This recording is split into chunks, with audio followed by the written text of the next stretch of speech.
আজ জগদ্ধাত্রী পুজো, আমরা সবাই হাবড়া যাচ্ছি আমার বাপের বাড়ি। মা পিসিমারা আগের দিন চলে গেছে আর আমরা তিনজন আজকে যাচ্ছি।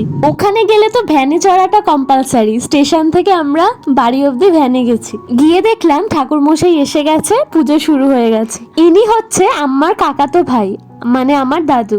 ইনি হচ্ছে এক দিদা, আমার কাকাতো বোন, যে পুজোর সমস্ত কাজের দায়িত্ব নেয়। এখন এক এক করে ভোগ আসছে, আর ভোগ দেওয়ার ব্যাপারটা কি দারুণ দেখো।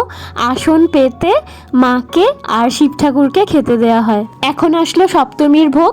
সপ্তমীতে তো লুচি সুজি ফল, তারপর অষ্টমী নবমী। অষ্টমীতে খিচুড়ি দেওয়া হয়, আর নবমীতে হচ্ছে বোয়াল মাছ।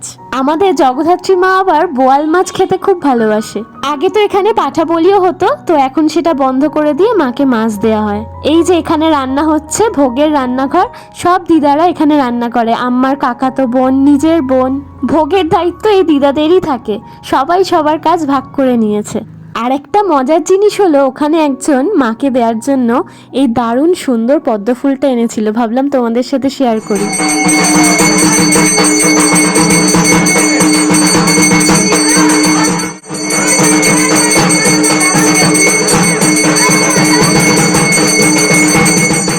পুজো কমপ্লিট, তো সব ভাই বোনেরা একসাথে আজকে গল্প করছে।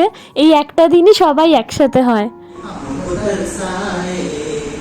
ऐसा कोई साथी हो, ऐसा कोई प्रेमी हो, प्यास दिल की बुझा जाए, नीले नीले अंबर पर चांद जब आए।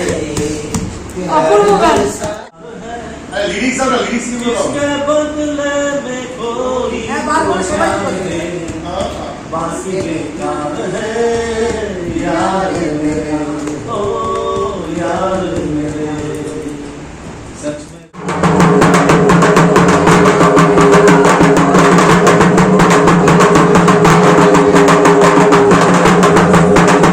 আজকের এই জগদ্ধাত্রী পুজো ব্লগটা তোমাদের কেমন লাগলো অবশ্যই কমেন্ট করে জানিও। ভালো লাগলে একটা লাইক করে দিও।